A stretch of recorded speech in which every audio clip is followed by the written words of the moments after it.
The Imperial Criminal Law Code, or the Carolina, set a common legal standard for witchcraft prosecutions throughout the Holy Roman Empire.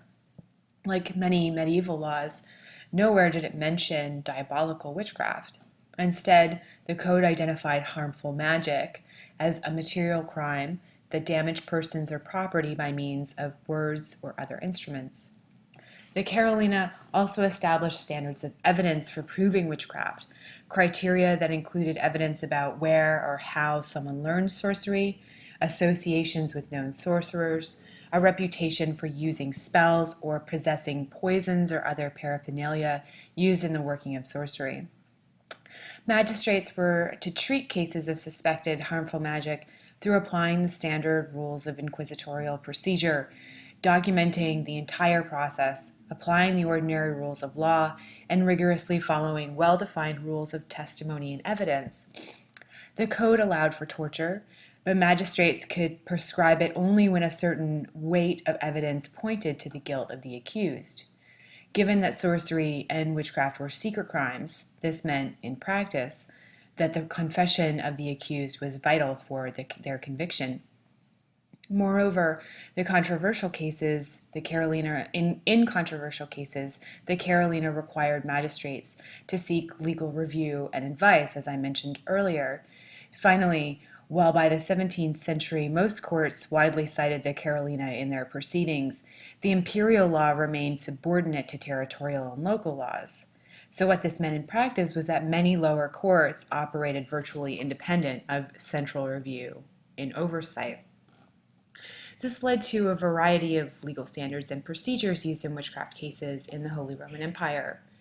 In many cases, magistrates even violated their own procedures and standards of evidence in proving witchcraft and in using torture to extract confessions, as opposed to getting the confession and then applying torture.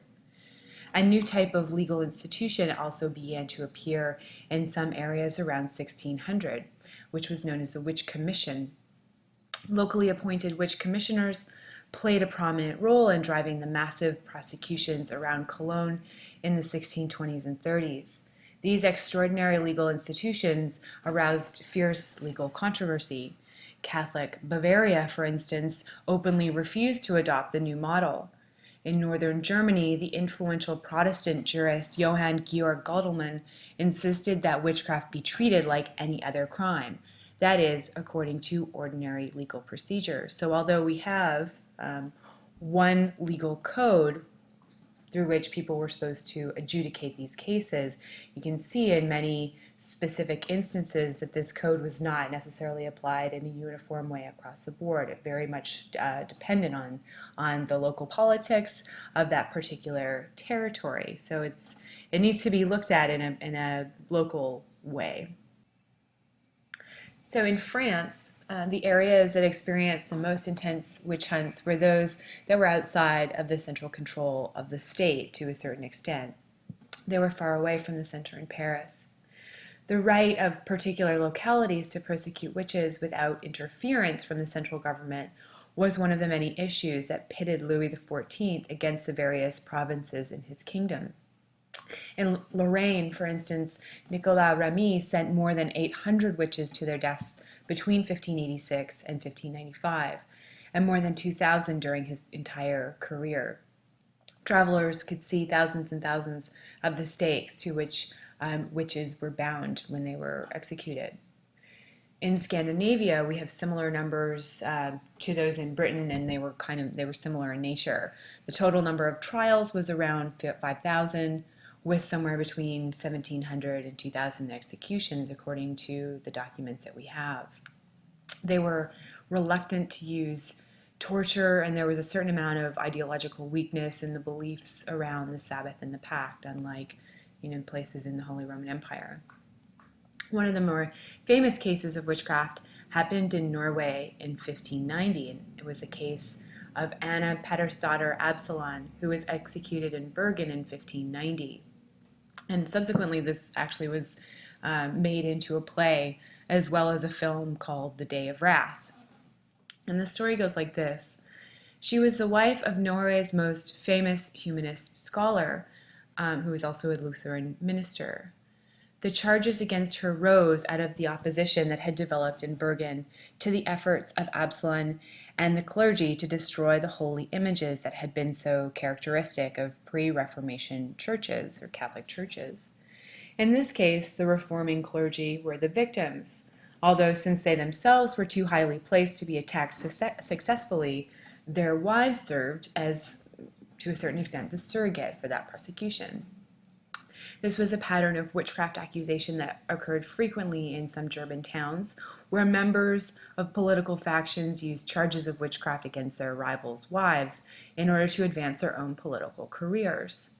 The most interesting aspect of the trial were the accusations made against her, which included the charge that she had put a man into a coma who had refused to pay her for a weaving frame, inflicting sickness on a man who had refused to give her wine, beer, and vinegar, and causing the death of a 4-year-old boy by giving him a bewitched biscuit. These charges of maleficium then turned into charges of diabolism, as a servant of Anna's testified that she had turned her into a horse, had ridden her to the Sabbath at a mountain called Lederhorn, where a number of witches plotted a storm to wreck all ships arriving at Bergen, and then on subsequent occasions to burn the town and cause it to be flooded. On the basis of this testimony and other people who testified against her, Anna was burned as a witch. So this particular trial differs from some of the other trials that happened in the Holy Roman Empire. She's not accused of infanticide or cannibalism, which was often the charge against some witches during the supposed Sabbath that they attended. She was not tortured, and they did not require her confession in order to convict her. So in some ways, this prevented a full-blown witch craze in this particular case, unlike some other instances in Germany where you get, the witch craze happening because of the torture that stemmed from one particular case, and then it balloons from there. So compare this example to one that comes from Sweden that saw a major panic in 1675. King Charles XI was particularly interested in witchcraft and open to these types of persecutions. In this case, children began to accuse parents, neighbors, and older children of having taken them to a mythical place called Blackula. In Swedish legend, this was basically a type of Sabbath or a witch's meeting place. Charles appointed a number of royal commissions to investigate the matter in the localities and to try the accused witches. Parents and magistrates began to demand that the commissioners visit their communities in order to prosecute witches. The commissioners were forbidden to use torture, but it appears that in a hysterical mood that prevailed, they did not always follow that policy. These royal commissions pronounced a number of death sentences, including more than 100 in the year 1675. The hunt did not end until 2 commissioners were appointed that acted with much more caution when persecuting witches, and then began to interrogate the witnesses directly themselves. At this point, many of the children began to confess that their charges were groundless. The court then reviewed the evidence and set the most recently condemned witches free. So this episode reveals that even in places not known for the severity of their witch hunts, large panics could occasionally arise. All that was required was a belief in the Sabbath, a relaxation of judicial restraint along with the legal means to prosecute, and the creation of a popular mood that pressured authorities into taking action.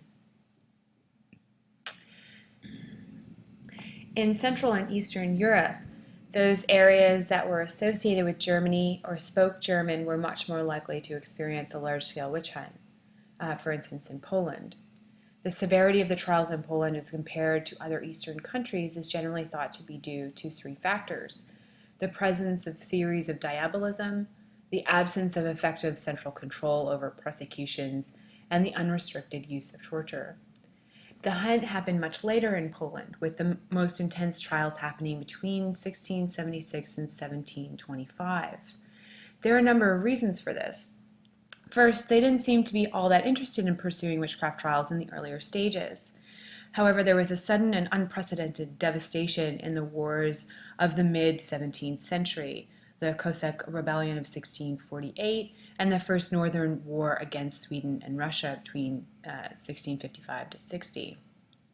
There was also a change in the religious atmosphere and growing intolerance of Catholics towards Protestants.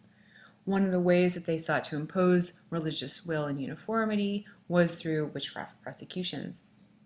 But Poland also had ecclesiastical courts in place longer than the rest of Europe that sought to root out the sin of witchcraft as opposed to the crime of witchcraft. In southern Europe, where some of the earliest witchcraft trials took place and where the Inquisition and inquisitional procedure was the strongest, there were roughly 500 executions, so relatively few compared to the rest of Europe. But there were many trials, but a reluctance on the part of the courts to put the witches to death. In Portugal, for instance, the demonic pact never figured into the trials, and the stereotypical view of the witch did not take hold in Spain, Portugal, or Italy. They were also very strict in their procedural rules based on the Inquisition. Unlike many secular courts, it made provision for legal counsel.